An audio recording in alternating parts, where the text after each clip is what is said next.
Welkom in mijn livestream vandaag. Laat ik u een video zien van de PS4 Pro.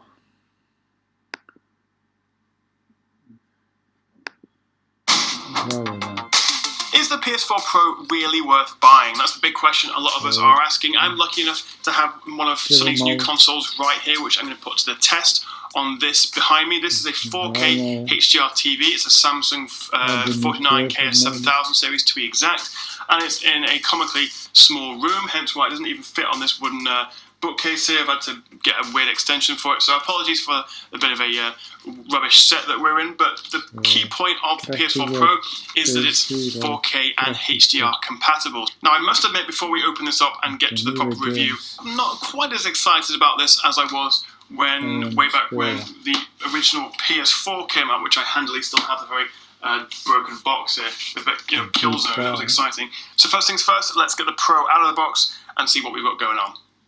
Take the cover off, and there we have it, the PlayStation 4 Pro. You can see it's basically a club sandwich of a PS4. It's got an extra layer, an extra tier to the PlayStation, but it's definitely bigger, it's definitely a bit heavier.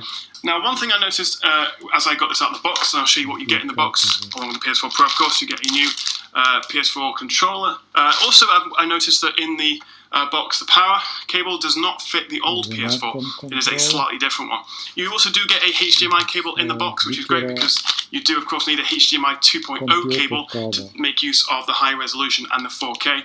Controversially, this does not have a 4K Blu-ray drive or a UHD drive like the Xbox One S does, and it did put off quite a few people of buying this because they wanted like an all-in-one UHD 4K media streamer.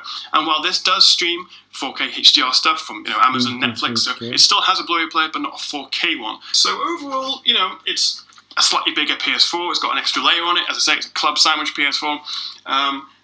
But there's nothing really to get excited about here. But what is exciting, of course, is when we get it hooked up, which I'm going to do right now and play some games on it. So here we are back on the PS4 Pro home screen. I've done all the updates. Everything is good to go. And as you can see, it looks pretty much exactly the same as a PS4. This isn't a massive generational leap in terms of software or layout or UI. So really, it's not really that simple to see what the difference is. But what we do need to do is pop to the settings, because this is where we'll start to see the different video outputs making use of the new technology. So if you go to settings and then scroll down to sound and screen, and then click on video output settings, you'll see everything is set to automatic, and do keep it on automatic. Under resolution, as you can see, we now have 4K options or 2160p. As you can see, we've got a YUV420 version of 4K and an RGB one, which here it says is unsupported. Now, this may not be the same for every TV, and you may not even have this issue. You may be able to, by default, click on the RGB or have it automatically go to that color format and HDR be supported. But if not, like me, you can go to your picture settings on your TV. As I say, this is the Samsung 49KS7000 series. And what you need to do is go to the picture settings and then expert settings, and then scroll right the way down until you get to HDMI UHD color. Click on that, and then make sure it's on for the HDMI that you're using the PS4 Pro in. Now, I can't actually quite remember which one it is, so I'm just going to turn them all on just for a moment. Must be HDMI 2 because we've seen a difference here. So that's enabled. And there we have it. That's the solution. After a quick restart, you can see now that both options are available. So if you did have that issue where you could see that it was just YUV420, simply make sure you're using the HDMI cable provided in the PS4 Pro box, because that's a HDMI 2.0 cable. Make sure your TV is compatible in the first place. Not all of the older ones are, but most modern 2016 ones will be, especially if they're UHD Alliance certified and if they are 4K UHD and HDR. But then make sure in your picture settings you have the HDMI UHD color enabled for the HDMI that the PS4 Pro is using in order to get that HDR signal across. And if we double check video output information, 2K and 4K HDR supported. Aside from that, there's not really much else going on here. You do have the option to bring over your PS4 save games, game data, screenshots, stuff like that. There is an option to, but you do need both consoles plugged in at the same time. You also have a 1 terabyte hard drive in the PS4 Pro. That's the only storage version you get, so you do get a lot more space for more games, which is quite cool. But interestingly, and a slightly more technical aspect of the hard drive, is that the PS4 Pro supports SATA 3. Now, if you're a PC enthusiast or you know about storage devices and motherboards and things, SATA is basically the connection between the hard drive and the motherboard and the main chip in the console.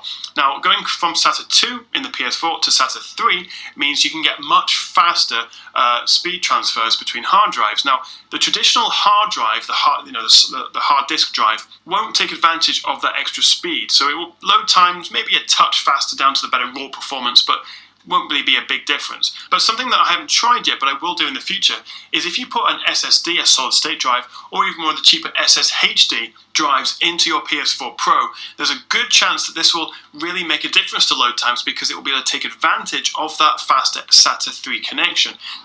So here we are in Uncharted 4, which looks absolutely incredible. But the problem is, it already looked great on the PS4. So, while this looks fantastic, I'm not immediately seeing a massive step up.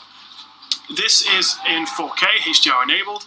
So obviously what you get with HDR, high dynamic range, is you get more detail in the darks and the shadows and the blacks. You get much richer whites, much brighter whites potentially.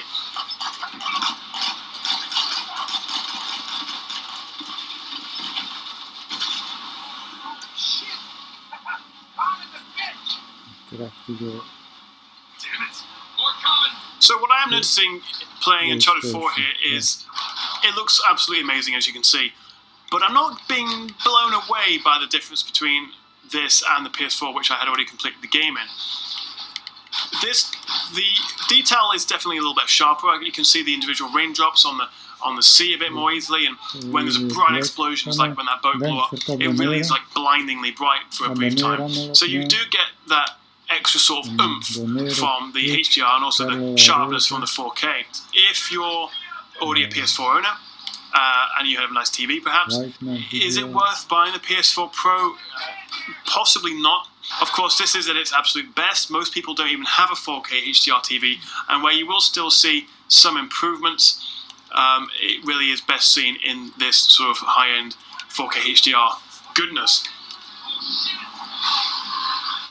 The camera I'm using is filming in 4K, so if you do have a 4K monitor or laptop, do click on 4K to get the best, most accurate representation of what this looks like. But what you're not getting is the HDR over camera and YouTube compression, and watching this online, you're not seeing it how I'm seeing it.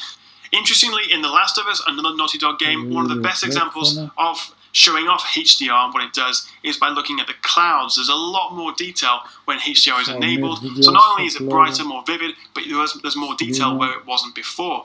Now, I'm not immediately blown away by the difference. I don't think coming from the PS4 that this is really a necessary step up. I think these games already look incredible, and I'm really looking forward to games like Days Gone and Horizon Zero Dawn that will be coming out, which are PS4 Pro optimized. And that is another thing to mention. Not all games are optimized for the Pro. Only a specific number of current games are. There's a list. So make sure, A, you have a 4K HDR TV to get the most out of the PS4 Pro. B, make sure that the games supported and optimized for the Pro are ones that you're likely to play, or the ones that are coming out, like Days Gone, Horizon Zero Dawn, are things you're interested in. And C, if you are a serious gamer, you want the best graphics, this is of course the most powerful console you can buy until Microsoft. Thanks voor het kijken. Tot de volgende keer.